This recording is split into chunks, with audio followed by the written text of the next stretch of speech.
Price the lord. ಪ್ರಭು ಯೇಸುವಿನಲ್ಲಿ ನನ್ನ ಪ್ರೀತಿಯ ಸಹೋದರ ಸಹೋದರಿ, ಈ ಸಮಯದಲ್ಲಿ ನಿಮ್ಮೆಲ್ಲರೂ ನೋಡಲು ನಾನು ಸಂತೋಷ ಉಳ್ಳವನಾಗಿದ್ದೀನಿ. ಬನ್ನಿ, ಈ ದಿನ ದೇವರ ವಾಗ್ದಾನ ಕರೆಯನ್ನು ಕುರಿತು ನಾವು ಚಿಂತಿಸಿ ಧ್ಯಾನಿಸೋಣ. ಇಂದಿನ ವಾಗ್ದಾನ ದೇವರ ಪ್ರೀತಿಯನ್ನು ಕುರಿತು ನಾವು ಧ್ಯಾನಿಸೋಣ. ಎಫೆಸರ ಬರೆದ ಪತ್ರಿಕೆ 1ನೇ ಅಧ್ಯಾಯ 4-5ನೇ ವಚನ ನಾವು ಧ್ಯಾನಿಸುವುದಾದರೆ, ಜಗತ್ತು ಸೃಷ್ಟಿಯಾಗುವ ಮೊದಲೇ ಕ್ರಿಸ್ತ ಯೇಸು ನಮ್ಮನ್ನು ತಮ್ಮವರಾಗಿ ಆರಿಸಿಕೊಂಡರು.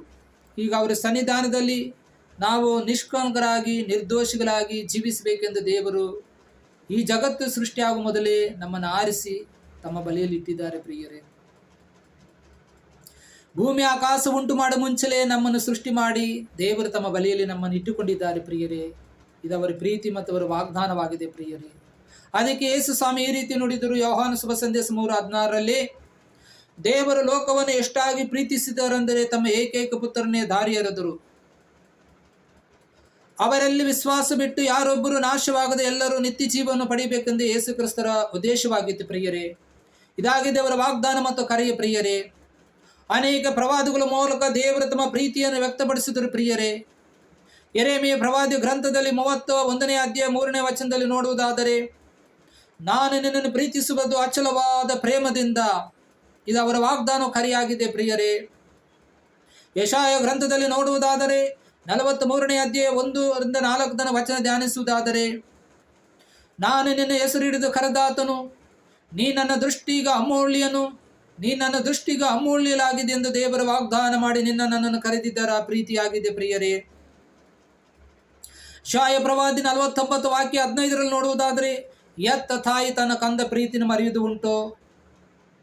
ಒಂದು ವೇಳೆ ಆಕೆ ಮರೆತರು ನಾನು ನಿನ್ನನ್ನು ಮರೆಯುವುದಿಲ್ಲ, ನಿನ್ನ ಚಿತ್ರ ನನ್ನ ಅಂಗೈಯಲ್ಲಿ ಕೊರೆದಿದೆ ಎಂದು ದೇವರ ವಾಗ್ದಾನ ಮಾಡಿ ತಮ್ಮ ಪ್ರೀತಿಯನ್ನು ಕುರಿತು ನಾನು ಇಷ್ಟರ ಮಟ್ಟಿಗೆ ನಿನ್ನನ್ನು ಪ್ರೀತಿಸ್ತಾ ಇದ್ದೇನೆ ಎಂಬುದು ದೇವರ ವಾಗ್ದಾನ ಮಾಡಿ ಕರೆಯುತ್ತಿದ್ದಾರೆ. ಪ್ರಿಯರೇ, ಈ ಪ್ರೀತಿಯನ್ನು ಕುರಿತು ನಾವು ಚಿಂತಿಸಿ ಆಳವಾಗಿ ಧ್ಯಾನಿಸುವುದೇ ಆದರೆ, ರೋಮನ್ಯರ ಬರೆದ ಪತ್ರಿಕೆ 8ನೇ ಅಧ್ಯಾಯ 31ನೇ ವಚನದಲ್ಲಿ, ಕ್ರಿಸ್ತ ಯೇಸುವಿನ ಪ್ರೀತಿಯಿಂದ ನಮ್ಮನ್ನು ಬೇರ್ಪಡಿಸಲು ಯಾರಿಂದ ಸಾಧ್ಯ? ಆ ಯೇಸು ಕ್ರಿಸ್ತನ ಪ್ರೀತಿಯಿಂದ ಬೇರ್ಪಡಿಸಲು ಯಾರಿಂದ ಸಾಧ್ಯ? ದೇವರು ನಮ್ಮನ್ನು ನಿರ್ದೋಷಿಗಳೆಂದು ಆರಿಸಿಕೊಂಡಿರಬೇಕಾದ್ರೆ ನಮ್ಮನ್ನು ದೋಷಿಗಳೆಂದು ನಿರ್ಣಯಿಸುವವರು ಯಾರು?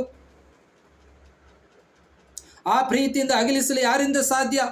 ಕಷ್ಟ ಸಂಕಷ್ಟ, ಇಕ್ಕಟ್ಟು ಬಿಕ್ಕಟ್ಟು, ಹಿಂಸೆ ಬಾಧಿ, ಖಡ್ಗ ಕಟಾರ, ಆಪತ್ತು ವಿಪತ್ತು ಖಂಡಿತವಾಗಿಯೂ ಇಲ್ಲ.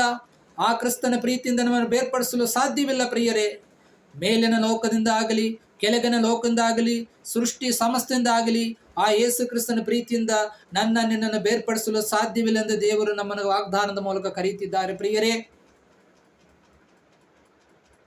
ಕೀರ್ತನೆ 139:16 ನೋಡುವುದಾದರೆ, ನಮ್ಮ ತಾಯಿ ಗರ್ಭದಲ್ಲಿ ನಮ್ಮನ್ನು ರೂಪಿಸಿ ಅಸ್ಥಿ ಪಂಜರಗಳು ಬೆಳೀತಾ ಇರಬೇಕಾದರೆ, ನಾವಲ್ಲಿ ಗುಟ್ಟಾಗಿ ಮಲಗಿರಬೇಕಾದರೂ ದೇವರ ಕಣ್ಣುಗಳಿಗೆ ನಾವು ಮರೆಯಾಗಿಲ್ಲ. ಪ್ರಿಯರೇ, ಅವರು ನಮ್ಮನ್ನು ಅಪಾರವಾಗಿ ಪ್ರೀತಿಸಿದ್ದಾರೆ. ಪ್ರಿಯರೇ, ಅವರ ವಾಗ್ದಾನ ಕರೆಯುವುದಾಗಿದೆ. ಪ್ರಿಯರೇ, ಅದಕ್ಕೆ ಯೇಸು ಸ್ವಾಮಿ ಲೋಕವನ್ನು ನಾನು ಎಷ್ಟಾಗಿ ಪ್ರೀತಿಸಿದರೆಂದರೆ ತಮ್ಮ ಏಕೈಕ ಪುತ್ರನೇ ದಾರಿ ಎರೆದನು.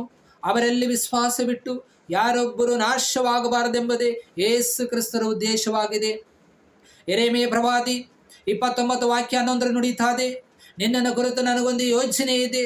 ಆ ಯೋಜನೆ ಅಹಿತಕರವಾದ ಯೋಜನೆ ಅಲ್ಲ, ಹಿತಕರವಾದ ಯೋಜನೆ ಎಂದು ದೇವರ ವಾಗ್ದಾನ ಮಾಡಿ ಕರೆಯುತ್ತಿದ್ದಾರೆ. ಪ್ರಿಯರೇ, ದೇವರು ತಮ್ಮ ಪ್ರೀತಿಯನ್ನು ನಮ್ಮ ಹೃದಯದಲ್ಲಿ ಧಾರಾಳವಾಗಿ ಸುರಿಸಿದ್ದಾರೆ. ಪ್ರಿಯರೇ, ಇದು ನಾವು ಚಿಂತಿಸಿ ಧ್ಯಾನಿಸಬೇಕಾದ ಸಮಯವಾಗಿದೆ. ಅವರ ವಾಗ್ದಾನ ಕರೆಯಿದಾಗಿದೆ. ಪ್ರಿಯರೇ, ಈ ದೇವರು ಅಪಾರವಾಗಿ ನಮ್ಮನ್ನು ಪ್ರೀತಿಸಿ ತಮ್ಮ ಪ್ರೀತಿಯಿಂದ ನಮ್ಮನ್ನು ಆಶೀರ್ವದಿಸಿ ಕರೆದಂಥ ಪ್ರೀತಿಯಾಗಿದೆ. ಪ್ರಿಯರೇ, ಆ ವಾಗ್ದಾನಗಳಿಗೆ ನಾವು ಎಷ್ಟೋ ಸತಿ ದೇವರಿಂದ ನಾವು ದೂರ ಸರಿದು ದೇವರ ಪ್ರೀತಿಯನ್ನು ಹರಿಯದೆ, ದೇವರ ವಚನವನ್ನು ಹರಿಯದೆ, ದೇವರ ಸಾನ್ನಿಧ್ಯವನ್ನು ಹರಿಯದೆ ನಾವು ಎಷ್ಟೋ ಸತಿ ಅವರ ಪ್ರೀತಿಯಿಂದ ನಾವು ದೂರವಾಗುತ್ತೀವಿ. ಇದನ್ನು ಕುರಿತು ಪವಿತ್ರ ಗ್ರಂಥದಲ್ಲಿ ದೇವರು ನಮ್ಮನ್ನು ಎಷ್ಟಾಗಿ ಪ್ರೀತಿಸ್ತಾರೆ ಎಂಬುದಕ್ಕೆ ಪವಿತ್ರ ಬೈಬಲಿಂದ ಕೆಲವು ಸತ್ಯಾಂಶಗಳನ್ನು ತಿಳಿದು ಧ್ಯಾನಿಸುವುದಾದರೆ, ನಮಗಾಗಿ ದೇವರು ಅನೇಕ ಕಾರ್ಯಗಳನ್ನು ಆಯ್ದು ಸಿದ್ಧ ಮಾಡಿಕೊಂಡಿದ್ದಾರೆ.